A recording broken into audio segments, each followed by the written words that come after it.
One of the smartest content strategies that I've been seeing recently are with clients who are going on other people's podcasts, but they are not actually starting their own. So they don't feel like dealing with the hassle, the weekly workflow, the equipment, or they're just not ready for that yet. They're creating this demand. In this video, I want to share a couple quick strategies that I've been using with a few clients recently. And because I've been seeing more and more of them coming through the door, I wanted to share some of that data and what I've been learning. So if you go on someone else's podcast and you are a guest and you crush it, you will get invited more, right? People will want you back on their show.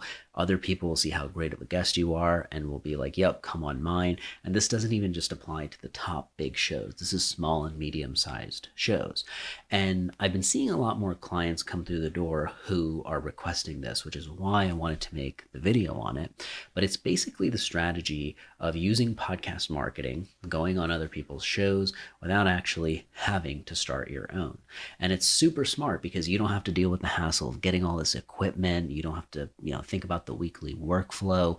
You don't even have to put your name out on the line in a lot of ways, right? Like, I'm starting this show and it's about this.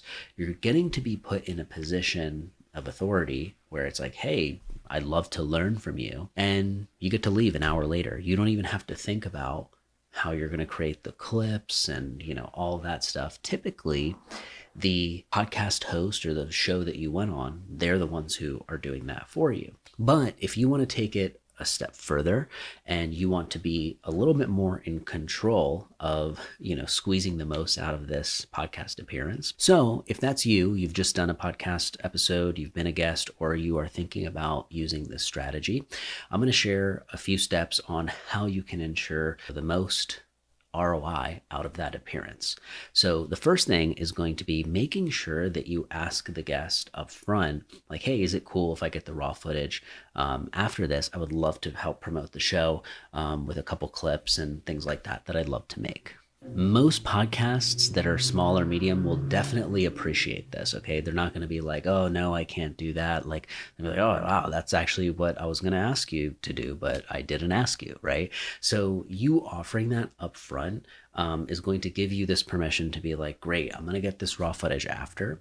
And yes, the show that I'm on, they're going to make their own clips, but now I get to take that footage where I've been talking, for maybe 40 minutes out of that hour. So once you've asked, hey, is it cool if I use this? Is it cool if I get somebody to edit this? The next step that you'll want to do is begin to write briefs for a video editor. So what you're going to do is think about all of the moments that you really want out of this raw footage. Okay, so once you have it, you're like, all right, I want, 5-minute mark here. I want a 5-minute clip here, but a 60-second clip over here. Any info that you can give in this brief up front is what's going to ensure the smoothest process when you're working with your editor. So this includes, hey, these are the colors I like. This is the font I like. This is some B-roll that I want you to use. This is a logo that I have, right? If you can basically take all of that information and go, hey, I was a guest on a podcast recently. I want to make this many clips out of it. This many I want to be long form, which I think you should definitely go with some that are long form. You can post that on your own YouTube channel and other places that are cool with landscape and longer form video. And then you can, of course, ask for as many short form clips as you can find. I find that 5 clips per hour of footage is a pretty safe number. It's without you milking it too much and, it feeling like, this is not even a complete thought. 5 is a safe number. In many cases, if it's a very dense hour, you might be able to get many, many more clips out of that.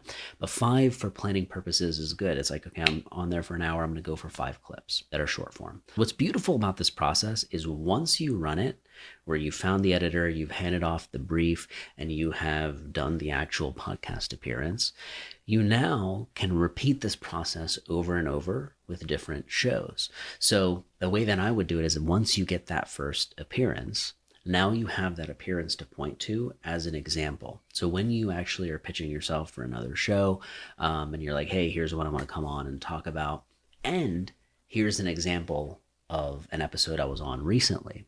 This gives the podcast host or, the manager, whoever's kind of in charge, a chance to click through and scrub through and preview. Okay, what does this person sound like? Are they good on the microphone? Are they, new? Are they experienced? Like, it gives them a chance to go, okay, cool. This is maybe what we can expect if we say yes to them. And you having a few of these examples over time, which once you have 3, it's a really powerful combo. And, a lot of people will say yes to you, especially if you can provide some great examples. So this is the system that you can run over and over again. Okay. You'll have the show host promoting to their own audience, doing it however they do on whatever timeline that they do, right? Because it's not always right away. It might be spread out, and they might only share one clip or one long form video. And you're like, wait, I wanted to share that other part. I said something really good. So this gives you the opportunity to control the outcome a lot more, right? You're getting free content where you look good. You're put in a position of being the topical authority in a sense. And you're not even thinking about making content or feeling intimidated by this direct to camera feel, because somebody took your mind off of that, right? Somebody pitched you the question, and all you could focus on is answering in a way where, you sounded somewhat smart, right? So if you were to use this strategy and do one podcast episode per week, and you got yourself down to a place where it's super easy to book, you now have, 5 clips every single week that you could be getting and adding to your entire content calendar that is making you look totally like this sought out expert, right? It's like, wow, this person's on podcasts left and right. They don't have their own, but they're on other people's all the time. And it's like a different show, different host, different vibe every time I see a clip of them. So that has a crazy effect on perception, and it's definitely something that you can use to your advantage. And a very natural and organic part of this is obviously on the back end, like the podcast show host is going to add your links and point people to the things that you tell them are important. So it's a very easy, natural way to promote that honestly hasn't existed for a very long time, right? Usually it's you're fighting to the bone to kind of get to promote yourself, or, hey, can I include this link? Can you point people to this thing? Oh yeah, but it'll cost this much, right?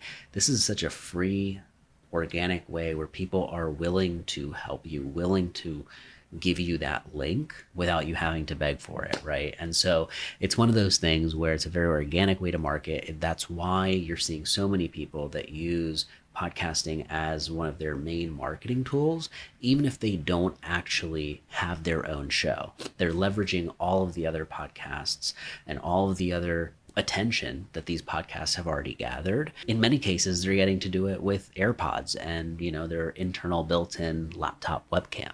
So it also relieves the pressure of you needing to have the perfect equipment all the time, as long as the information that you're delivering when you go on as a guest is actually interesting and good.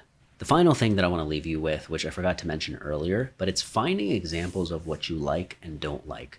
If there's something you really, you're attracted to, or something you're like, nope, this is not what we want, it's helpful to actually pull that and include that in your brief. Like, this is a no-no and this is a yes, right? The more you have those clear guidelines, it allows for a more predictable outcome, right? So it allows an editor to get downloaded onto your taste, your preferences, your style way faster than if you had that in mind the whole time, but you never put it on your brief because you were too afraid to share that, right? I think most editors will agree with me on this, but you'd much rather have more information in the brief of what that client is thinking than less. You'd much rather have more, even if it's sloppy and just brain dumped, because it allows you to kind of, get an idea of what they're thinking, versus if they just say, yep, make the video, and on the back end, they have all of these preferences they want, but they never communicated that